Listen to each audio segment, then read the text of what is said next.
الرجيم بسم الله الرحمن الرحيم الحمد لله الذي لا يبلغ مدحته القائلون ولا يحصي نعمه العادون ولا يؤدي حقه المجتهدون رب اشرح لي صدري ويسر لي امري واحلل عقدة من لساني يفقهوا قولي بسم الله الرحمن الرحيم والعصر ان الانسان لفي خسر صلوات محمد وعلى محمد اللهم صل على محمد وآل محمد۔ برادران عزیز، محققین اسلام، آپ حضرات اس جملے سے واقف ہیں کہ وقت کی تنگی ہے، پھر بھی آپ حضرات کے سامنے دو چار فقرے اپنی اصلاح کے لیے پیش کرنا ہے، اس کے بعد آپ کی رحمت کو تمام کر دینا ہے۔ پروردگار عالم نے قرآن مجید کے سورہ مبارک عصر میں ارشاد فرمایا والعصر ان الانسان لفی خسر۔ تھوڑی سی وضاحت اور اس کے بعد اسی وضاحت پر چونکہ امام ہادی علیہ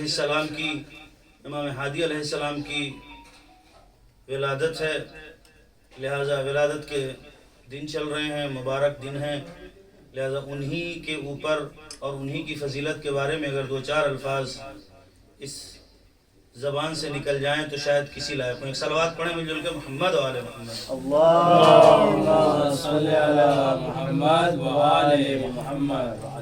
پروردگار نے ارشاد فرمایا والعصر، قسم ہے عصر کی۔ جب ہم نے تاریخ میں دیکھا عصر سے مراد کیا ہے تو عصر سے دو تین مرادیں بتائیں، بہت زیادہ نہیں، بس جلدی دو تین مرادیں بتائی ہیں، جن میں سے سب سے زیادہ مراد قوی جو ہے وہ عصر کی ہے۔ عصر سے مراد، عصر کے لغوی معنی ہوتے ہیں نچوڑنا، اسی لیے میں اپنی ذمہ داری کے ساتھ کہ مجھے ایسا لگتا ہے کہ شاید نماز عصر کو نماز عصر اسی لیے کہتے ہیں کہ وہ دن کے نچوڑ میں واجب ہوتی ہے، دن کے آخر، اختتام، اینڈ میں۔ تو عصر کے معنی ہے نچوڑ کے۔ اللہ عصر کی قسم کھا کے کہہ رہا ہے کہ بے شک انسان قائم ہے خسارے میں۔ اب ہمیں دیکھنا یہ ہے کہ یہ خسارے سے مراد ہے کیا۔ انسان دیکھیں، آپ اس دنیا میں جتنی بھی اشیاء درک کرتے ہیں وہ چار حالتوں سے خالی نہیں ہوتی، ٹھیک ہے نا؟ یا آپ کی زبان میں کہہ دوں کہ وجود صرف چار طریقوں کا ہوتا ہے۔ آپ مظفر صاحب کی زبان میں کہوں تو وجود چار طریقے کا ہوتا ہے، ٹھیک ہے؟ خارجی، لفظی، کتبی اور ذہنی، ٹھیک ہے نا؟ یہ صرف دیکھیے، آپ سنیے غور سے، انشاءاللہ آپ ضرور آپ کو لطف آئے گا۔ وجود ہوتے ہیں چار طرح کے، اور اسی میں آگے بڑھ کر مظفر صاحب کہہ رہے ہیں یاد رکھو ان تین وجود، یہ چار میں سے تین ایسے ہیں جو کسی کام کے نہیں ہیں۔ واہ واہ واہ واہ واہ۔ چار وجود ہیں، چار وجودوں میں سے تین وجود ایسے ہیں جو کسی مصرف کے نہیں ہیں۔ میں لے جانا چاہ رہا ہوں آپ کو، ایک ہی وجود ایسا ہے جس سے آپ استفادہ کر سکتے ہیں۔ ایک صلوات پڑھیں مل جل کے محمد و آل محمد۔ اللهم صل على محمد وآل محمد۔ نہیں، اب اس سے زیادہ میں اور وضاحت نہیں کر سکتا، کیونکہ ہمارا چینل ہے اور ہمیں اس کا بھی لحاظ رکھنا ہے۔ چار وجودوں میں، خود مظفر صاحب کی عبارت موجود ہے کہ چار وجود ہیں اور چار وجودوں میں سے تین کسی مصرف کے نہیں ہیں۔ ایک ہی وجود ایسا ہے جس سے آپ استفادہ کر سکتے ہیں۔ میں آپ کے سامنے پیش کروں، کیوں؟ مثلا آپ کہیں گے پانی کا ایک وجود ذہنی ہے، اس کا کوئی فائدہ ہے؟ آپ کو پیاس لگی رہے، آپ کے ذہن میں پانی ہو، کوئی فائدہ ہے؟ کوئی فائدہ نہیں ہے۔ پھر آپ کہیں لفظی وجود ہے، لفظ سے کہتے رہے پانی پانی پانی، کیا آپ کی آتش ختم ہوگی؟ کبھی ختم نہیں ہو سکتی۔ دو وجود بیکار ہو گئے، تیسرا بھی لے کے آتے ہیں۔ آپ کو پیاس شدت سے لگی ہوئی ہے، یہاں پہ لکھ رہے ہیں بار بار پانی، پے الف زبر پا نون یہ زیر نی پانی، آپ کی آتش ختم ہوگی؟ نہیں ختم ہو سکتی جب تک وہ وجود خارجی کے جس کے اوپر لفظ پانی کا اطلاق ہو رہا ہے وہ لا کے آپ کو نہ دیا جائے اور آپ اسے نہ پی لیں، تب تک آپ کی آتش ختم نہیں ہوگی۔ ہمارے اہل بیت کی مثال ایسی ہے، دنیا کے 4 وجود ہونے کے بعد 3 ایسے ہیں جو فائدہ نہیں دیتے۔ ہمارے اہل بیت وہ ہیں جس حال میں سوچو انہیں سوچو پھر بھی عبادت، انہیں دیکھو پھر بھی عبادت، انہیں لکھو پھر بھی عبادت۔ صلوات پڑھیں بزرگ محمد آل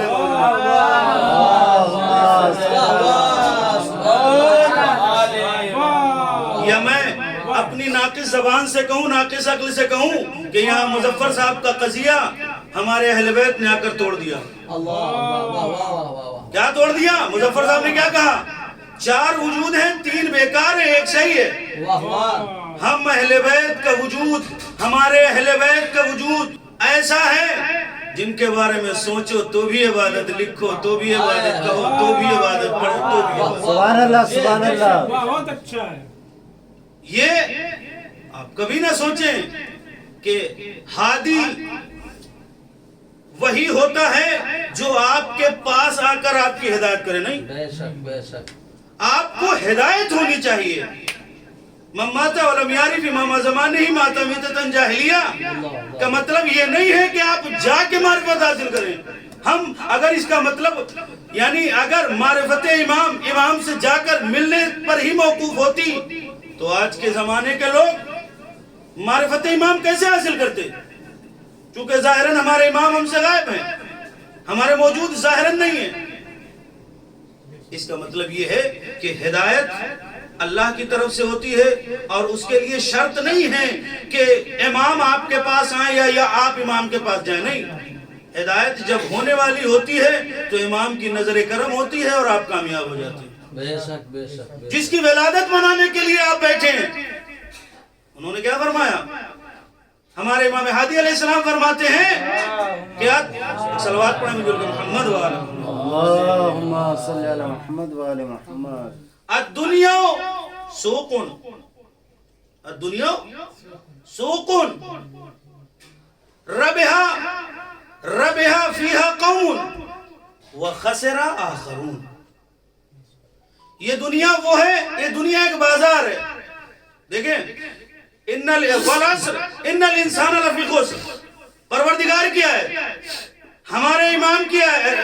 ہمارے امام کا کلام سبحان اللہ سبحان اللہ، کہ دنیا ایک بازار ہے جس میں ایک قوم فائدہ اٹھاتی ہے اور ایک قوم خسارے میں ہوتی ہے۔ اب چاہیں آپ تفسیر نمونہ کی جلد نمبر 15 صفحہ نمبر تقریباً 359 یا 459 پر آپ دیکھ سکتے ہیں، آپ کے پیچھے رکھی ہوئی ہے۔ اس میں اللہ نے جو والعصر کے بعد خسران کا ذکر کیا ہے اس سے مراد بھی یہی ہے کہ وہ انسان جس نے اپنی عمر کو ضائع کر دیا فضول کاموں میں، وہ خسارے میں ہے۔ تجارت کرنے نکلے تھے 5 لاکھ روپے لے کے، وہ برباد ہو گئی، وہ مراد نہیں ہے یہاں پر خسران آپ کا مال و دولت چلا گیا، نہیں۔ آپ نے اپنے قیمتی ہیرے کو اس دنیا میں ضائع کر دیا سے مراد آپ نے اپنی عمر کو اچھے کاموں میں صرف نہیں کیا، یہ مراد ہے۔ اور جب ہمارے امام نے، امام ہادی علیہ السلام نے یہ حدیث بیان کی کہ دنیا بازار ہے، اس میں ایک قوم فائدہ اٹھاتی ہے اور ایک قوم خسارے میں ہوتی ہے، پاس بیٹھے ہوئے صحابی نے پوچھ لیا، مولا یہ ایک قوم جو فائدہ اٹھاتی ہے وہ کون ہے اور جو خسارے میں ہے وہ کون ہے؟ مولا کہتے ہیں کہ میں تمہیں فائدے والوں کا ذکر بتا دیتا ہوں، خسران کا خود ہی اندازہ لگا لینا۔ کہا جی مولا۔ مولا فرماتے ہیں کہ فائدے میں وہ شخص ہے جس نے جو اس دنیا میں اپنی جو اس دنیا میں فائدہ اٹھاتا ہے، یہ وہ لوگ ہیں کہ جو اپنی زندگی سے استفادہ کرتے ہیں اور استفادہ فضول کاموں میں کر کے نہیں، فضول کاموں میں وقت برباد نہیں کرتے، یہ اللہ کی اطاعت کرتے ہیں، اطیعوا اللہ کرتے ہیں، اطیعوا الرسول کرتے ہیں، اولی الامر منکم کرتے ہیں. واہ واہ واہ واہ. یہ وہ بندے ہیں پروردگار نے جو چیزیں انسان پر حرام قرار دی ہیں یہ ان سے پرہیز کرتے ہیں. واہ پروردگار نے جو چیزیں انسانوں پر واجب قرار دی یہ اس پر عمل کرتے ہیں. واہ واہ. اب تم اس کی نقیض نکال لو، نقیض کیا ہوگی؟ خسران والے وہی نکلیں گے. یعنی نتیجہ کیا نکلا؟ پروردگار نے بھی بتایا کہ اپنی عمر کو ضائع نہ کرو ورنہ ہم تمہیں کہاں بھیج دیں گے اندازہ بھی تمہیں نہیں ہوگا. اسی طریقے سے ہمارے امام ہادی علیہ السلام نے بھی یہ بتایا کہ دیکھو زندگی پروردگار نے دی ہے، یہ ایک نعمت ہے، اگر اسے اچھا صرف کرو گے نتیجہ اچھا ملے گا، اگر اسے غلط صرف کرو گے نتیجہ جہنم ملے گا. صلوات پڑھیں محمد و آل محمد.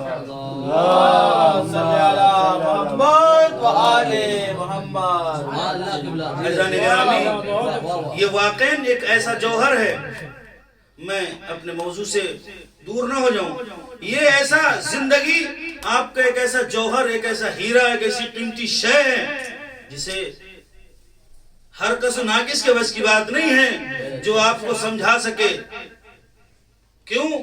کیونکہ یہ اس زندگی کے کچھ مراحل ہوتے ہیں اور وہ مراحل مختلف حالات میں انسان سے مختلف امور انجام دلواتے ہیں. بچپنا کچھ اور کراتا ہے، جوانی کچھ اور کراتی ہے، بڑھاپا کچھ اور کراتا ہے. بس اتنا کہنا ہے کہ ہمارے اہل بیت کیوں کہا گیا کہ اگر کوئی حدیث قرآن کی آیت سے ٹکرا جائے، مقابل میں آ جائے، اسے کہاں مارنا ہے؟ دیوار پہ مارنا ہے. کیوں؟ اس لیے کہ ہمارے یہاں جو ہیں وَمَا يَنْطِقُ عَنِ الْهَوَىٰ إِنْ هُوَ إِلَّا وَحْيٌ يُوحَىٰ کے مصداق ہیں، کچھ بولتے ہی نہیں مگر یہ کہ اللہ کی مرضی سے. تو اب جو قرآن ہے وہ اللہ کی زبان ہے، اور جو اہل بیت ہیں وہ اللہ کی رضا کی زبان کہہ سکتے ہیں. جو اللہ جس چیز میں راضی ہے اہل بیت ہمارے وہی کرتے ہیں. اور بتایا کہ زندگی کو صرف نہ کریں فضول کاموں میں. زندگی کو صرف کرنا ہے تو ایسے کاموں میں صرف کریں جو آپ کے لیے باعث فخر اور مباحات کا سبب بن سکے، جو آخرت میں آپ کے لیے خزانے کی شکل میں رونما ہو. اور یاد رکھیے غدیر کے حوالے سے ہمارے پاس ایک کتاب ہے جس کے صفحہ نمبر 97 پر پیغمبر کی حدیث ہے جس نے علی کی جانشینی میں، یعنی علی ہمارے جانشین ہیں، اس میں اگر کسی نے تردید کی تو وہ گویا کافر ہے. یہ روایت عربی کے جملے میں اپنی ذمہ داری کے ساتھ پڑھ رہا ہوں. اور جس نے علی کے علم میں شک کیا وہ مشرک ہے. آپ دیکھیں مشرک کون ہوتا ہے؟ میں اپنے عقیدے کے ساتھ بہت سنبھال کر، مشرک صرف وہ ہوتا ہے جو خدا کی وحدانیت پر کسی کو شریک کرے. بے شک بے شک سبحان. اور علی یقیناً خدا نہیں ہے، قسم خدا کی علی خدا نہیں ہے. واہ واہ واہ واہ. لیکن پیغمبر فرما رہے ہیں کہ علی کے علم میں جو شک کرے گا، یعنی اس کا مطلب کیا ہے؟ اس کا مطلب یہ ہے، یاد رکھو ہم چلے جائیں، ہمارے جانے کے بعد علی جیسا نہ عالم ملے گا، علی جیسا نہ شجاع ملے گا، علی جیسا نہ بہادر ملے گا، علی جیسا نہ حلیم ملے گا. پیغمبر یہ بتانا چاہ رہے تھے. بہت اچھا. یعنی جملہ یہ ہے کہ اہل بیت کی ولایت میں اگر آپ نے شک کیا تو آپ کافر ہیں. لاکھ آپ لا الہ الا اللہ پڑھتے رہیں لیکن آپ مسلمان ہمارے نزدیک تو نہیں ہیں کم سے کم. اور آپ دیکھیں وہ کیسے مسلمان تھے جن کے سامنے حافظان قرآن، نگہبان قرآن، محافظان قرآن موجود تھے، اور وہ ان کو یہ سمجھ میں نہیں آ رہا تھا کہ ہمیں کس کے سامنے جانا ہے، کس سے جنگ کرنی ہے. آپ دیکھیں جس امام کی ولادت کی مناسبت سے آپ یہاں تشریف فرما ہیں،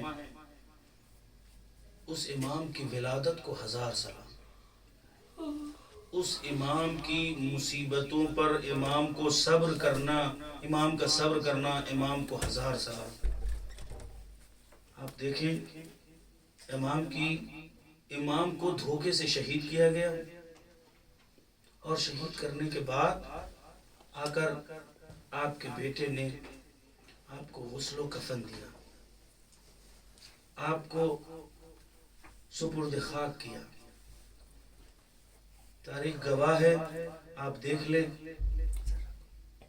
ہمارے امام ہادی علیہ السلام کی جب شہادت ہوئی تو امام حسن عسکری علیہ السلام آئے، اور آنے کے بعد آپ کو غسل و کفن دیا اور سپرد خاک کیا۔ تاریخ میں ایک ایسا لاشا ہے، جلتی ہوئی ریت پر پڑا ہوا ہے، جوان بیٹا ہے، لیکن اتنا مجبور ہے کہ جو اپنے باپ کو سپرد خاک نہیں کر سکتا۔ عزیزان گرامی، کربلا بیان کرنے کی چیز نہیں ہے۔ تاریخ کا کوئی بھی مورخ، کوئی بھی مصنف کربلا کو بیان نہیں کر سکتا، مگر یہ کہ آپ اسے محسوس کریں۔ آپ اندازہ لگائیں، روایت کے جملے ہیں کہ کربلا کی زمین اتنی شدید گرم تھی کہ گندم یا جو کا دانہ یا چنا اگر اس پر ڈال دیتے تو وہ بھون جاتا۔ آپ اندازہ لگائیں، ششماہے کو جس وقت امام حسین علیہ السلام نے جلتی ہوئی ریت پہ لٹایا ہوگا، آپ نے تو بچے دیکھے ہوں گے نا، آپ نے تو 6 مہینے کے بھی بچے دیکھے ہوں گے، آپ نے سال بھر کے بھی بچے دیکھے ہوں گے، آپ نے 2 سال کے، 3 سال کے، 5 سال کے بھی بچے دیکھے ہوں گے، انہیں کھلایا ضرور ہوگا، ان کی کھال کتنی نازک ہوتی ہے آپ نے محسوس کیا ہوگا۔ لاکھوں سلام اس اصغر پر جس نے جلتی ہوئی ریت پر لیٹ کر بھی اپنے بابا کے لیے، اپنے بابا کے دین کے لیے، اپنے بابا کے دین کے لیے، اپنے بابا کے اوپر قربان ہو کر بتا دیا کہ دیکھو ہم میں جو ایک ہے وہ بھی محمد جیسا ہے، اور جو بیچ کا ہے وہ بھی محمد جیسا ہے، اور جو آخر ہے ہم میں صبر کی کمی نہیں ہے، ہم میں شجاعت کی کمی نہیں ہے۔ ہاں عزادارو، ایک بچے کے اوپر ان لوگوں نے رحم نہ کیا تو ان سے اور کیا توقع کی جا سکتی ہے؟ تاریخ لکھتی ہے کہ امام حسین علیہ السلام جب میدان قتال کی طرف آئے ہیں اور یہ کہتے جاتے ہیں کہ تم نے ہمارے بھائی کو مار دیا، تم نے ہمارے بیٹے کو مار دیا، تم نے ہمارے بھتیجے کو مار دیا، امام یہ صدائیں لگاتے جاتے ہیں اور حملہ کرتے جاتے ہیں۔ بس میں نے ختم کیا آپ کی رحمت کو، ایک مرتبہ آواز غیبی آئی کہ حسین اب اپنی تلوار کو نیام میں رکھ لو۔ اس صدا کا آنا تھا اللہ کی رضا سے، اللہ کی رضا کے لیے حسین نے تلوار کو نیام میں رکھا۔ اب حسین کے تلوار کو نیام میں رکھنا تھا کہ بھاگی ہوئی فوجیں سمٹ گئی، بھاگی ہوئی فوجیں سمٹ کر حسین کے اوپر حملہ کرنا شروع کر دیتی ہیں۔ کسی نے تلوار ماری، کسی نے نیزہ مارا۔ آپ کو پتا ہے میں نے یہ گرم ریت کا ذکر کیوں کیا؟ جس کے پاس کچھ بھی نہ تھا وہ حسین کے زخموں پر گرم ریت مار رہا تھا۔ جزاکم ربکم خیر الجزا۔ بس میں نے ختم کر دیا۔ جس کے پاس کچھ نہ تھا وہ حسین کے زخموں پر گرم ریت پھینک کر مار رہا تھا۔ ایک مرتبہ کسی ملعون نے حسین کی دائیں جانب سے ایک نیزے سے حملہ کیا۔ حسین زین پر سنبھل نہ سکے۔ جب حسین زین پر ڈگمگانے لگے، ایک مرتبہ حسین کی ماں اپنے بالوں کو بکھیرے ہوئے حسین کے مقتل کو صاف کر رہی تھی اور صدا لگا، اے میرے لال حسین آجا، میری آغوش میں آجا، میں نے تیرا مقتل اپنے